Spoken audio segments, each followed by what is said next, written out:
What I have in this little jar is going to help you make some of the softest, most delicious sandwich bread you have ever tasted. Today we're going to be making potato flake sourdough bread, and in this video we're going to make a small loaf in the Keep Ease bread machine. I'm going to be using a recipe from my Amish cookbook, which is where I get my sourdough potato flake bread recipe from, and this recipe makes 3 loaves. I am going to break it down to about a fourth of what it uses, and so we can make a small loaf in our smaller bread machine for those of you who don't want to make a large amount of bread at a time. First thing you have to have is your potato flake starter.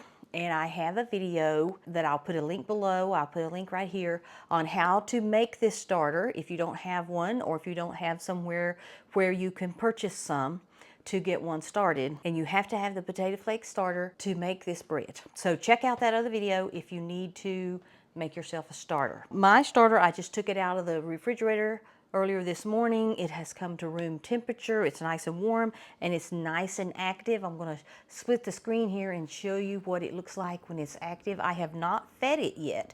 I took it out of the refrigerator, but I have not fed it yet. I am going to take out what I need to make my bread, and then I'm going to feed it and let it sit on the counter a few hours, and then put it back in the refrigerator until I need to use it again, so I don't have to feed it constantly. But you can keep it on your counter and feed it every day if you want to, and that helps it get very active. I do that sometimes just to keep it real active, but you don't have to do that all the time because we are going to be adding yeast to this bread. So the starter really acts more of an enrichment and flavor additive than it does anything else. You can use this starter to make bread without yeast, and I will be making a video on that. Those are a little harder to make because the bread has to rise overnight, so that's a 2-day recording, but I will try my best to make a video on that method as well. There will be a link in the description of this video for the recipe to make this bread. If you don't catch all of the ingredients and measurements as I'm going along here, you can find that in the description. So the first thing that we're going to start off with is we need 1/4 of a cup of our potato flake starter. And I always stir it up first because this starter does separate pretty fast. The potato flakes seem to sink to the bottom.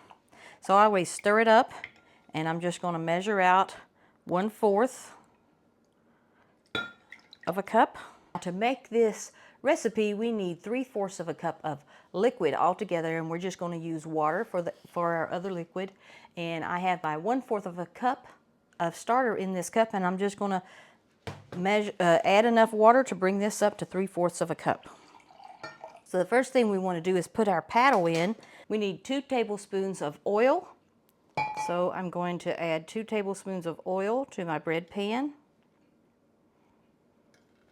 Before I add this last tablespoon, I'm going to oil my paddle by dipping it in the tablespoon of oil and then putting it over the stem. That just makes removing the paddle easier. So now we have our 3/4 of a cup of liquid, and we're going to add that to our pan. We also need 2 tablespoons of sugar.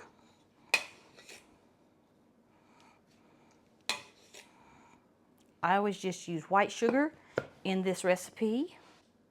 About a 1/2 teaspoon of salt. We're going to put 1 teaspoon of yeast. And we need 1½ cups of bread flour. That's all the ingredients we need. Now we're going to put it in our bread machine. So hopefully you can see the menu here on the Keep Ease bread machine. We are going to use menu option number 1. We are going to do the 1-pound loaf size, and we are going to go with light crust because that makes a very thin, light crust on this bread. We're going to lock in our pan and hit start. And we're going to let that mix for a few minutes and then check the consistency of the dough ball. Make sure we don't need to add any flour or any water. Let you see what that's looking like. When it starts mixing, it looks really shaggy and really dry. But if you'll let it go for a little while, don't add water yet, because it will usually get moisture. And I think that's because of the potato flakes. It takes them a while to incorporate and absorb the moisture. So after only 3 minutes of mixing, you can see our dough ball has really taken shape, and it has a lot more mixing to do. So I feel confident that it has enough water and the right amount of flour. Let me pause it a moment and just show you the consistency is really nice. Hopefully you can see that, and it just started mixing. So we are just going to let this go, and I'll bring you back when it's time to take the paddle out. I just wanted to give you another look at this dough ball. It's on its second stir. It has not done its first rise yet, but it is very soft and subtle. It's looking really good. It's been mixing for about 20 minutes, and we're just going to let it continue. I just wanted to show you that beautiful dough ball.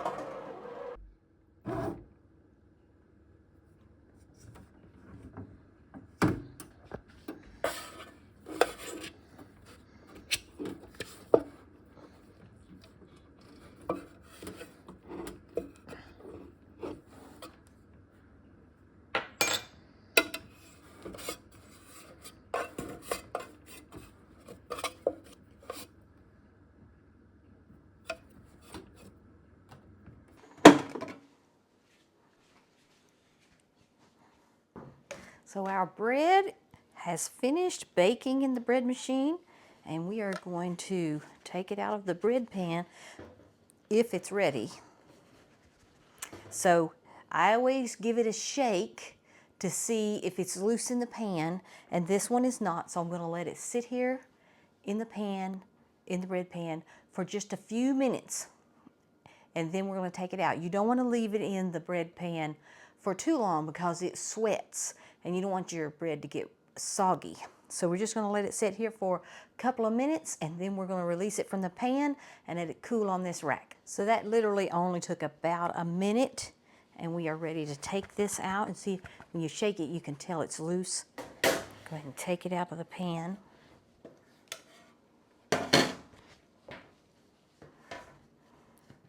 Isn't that a beautiful little loaf of bread?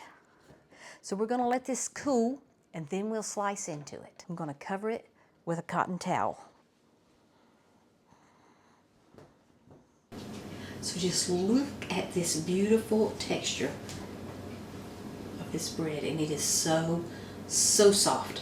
The crumb is just wonderful. I mean, if you didn't tell someone, they would not know this was not store-bought bread until, of course, they tasted it and then saw how absolutely more wonderful it is than store-bought bread. But the texture is just as soft.